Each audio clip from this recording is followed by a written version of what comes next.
بسم اللہ الرحمن الرحیم۔ السلام علیکم۔ دعا اور امید ہے کہ آپ سب خیریت سے ہوں گے۔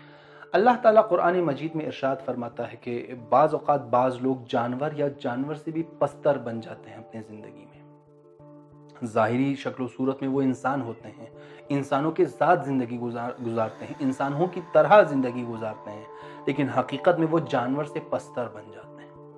یہ کون لوگ ہیں جو اللہ اور معصومین کے نزدیک جانور سے بھی پستر؟ یہ وہ لوگ ہیں جو گناہ انجام دیتے ہیں اور اللہ کی یاد سے غافل رہتے ہیں۔ یہ وہ لوگ ہیں جن کی پوری زندگی گناہوں میں گزرتی ہے۔ یہ وہ لوگ ہیں جن کی پوری زندگی اللہ کی یاد سے غفلت میں گزرتی ہے۔ یہ اپنی پوری زندگی اللہ کی نعمتوں میں گزارتے ہیں لیکن اللہ کو یاد نہیں کرتے، اللہ کی بندگی نہیں کرتے، اللہ کے فرامین کو پامال کرتے ہیں، اللہ کے فرامین کی مخالفت کرتے ہیں، دوسروں کی غیبت کرتے ہیں، دوسروں کو اذیت دیتے ہیں، گناہوں اور فسادات کو معاشرے میں عام کرتے ہیں، اللہ کی مخالفت کو معاشرے میں عام کرتے ہیں۔ یہ اللہ کے نزدیک جانوروں سے بھی پستر ہے، کیونکہ جانور ہونے کے باوجود اپنی پوری زندگی اللہ کی یاد میں گزارتا ہے۔ ہر جانور، ہر جاندار اور غیر جاندار چیز اپنی زندگی، اپنی حیات اللہ کی یاد میں گزارتا ہے، لیکن انسان کبھی کبھار اس منزل پر پہنچ جاتا ہے کہ ان سے بھی پستر بن جاتا ہے، کیونکہ اللہ کو یاد نہیں کرتا، اپنی پوری زندگی غفلت میں گزارتا ہے، اپنی پوری زندگی اللہ کی نافرمانی کرتا ہے اور ذرہ برابر بھی نادم نہیں ہوتا، توبہ نہیں کرتا۔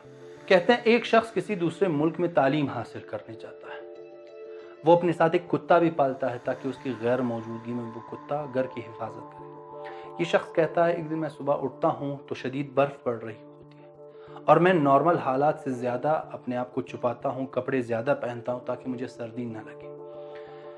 یہ شخص کہتا ہے میں جاتا ہوں، رات کو جب واپس آتا ہوں تو کتا مجھے نہیں پہچانتا، مجھ پر حملہ ور ہوتا ہے، مجھ پر حملہ کرتا ہے، اور جب تک میں اپنا لباس اتارتا ہوں، اپنا مفلر وغیرہ اتارتا ہوں تو وہ مجھ پر حملہ کر چکا ہوتا ہے۔ جب وہ مجھے پہچانتا ہے کہ میں اس کا مالک ہوں تو وہ شرمندہ ہو کر فوراً باہر چلا جاتا ہے۔ یہ شخص کہتا ہے میں جب بھی اندر جاتا ہر رات وہ کتا میرے ساتھ گھر کے اندر چلا جاتا، لیکن آج میں نے اس دن جتنی بھی کوشش کی یہ کتا اندر نہیں آیا، یہ گھر کے اندر نہیں آیا اور شرمندگی کی وجہ سے گھر کے باہر ہی رہا۔ یہ شخص کہتا ہے میں جب اگلی صبح اٹھا تو میں نے دیکھا کہ کتا مر گیا۔ کیوں مرا ہے؟ شرمندگی کی وجہ سے۔ کس بات پر شرمندگی؟ اس بات پر کہ اس نے اپنی مالک کی مخالفت کی ہے۔ اس کا مالک کیا کرتا تھا؟ اسے 2 وقت کی روٹی دیا کرتا تھا۔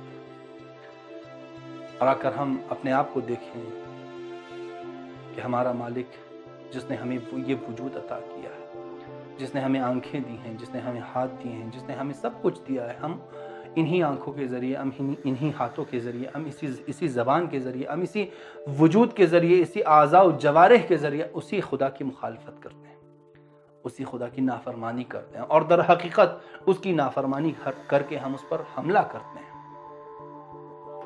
کبھی کبھار انسان بیٹھ کر یہ سوچے کہ ایک عام جانور اپنے ایک مالک کی مخالفت میں شرمندگی سے مر جاتا ہے لیکن ہم ندامت کا اظہار بھی نہیں کرتے۔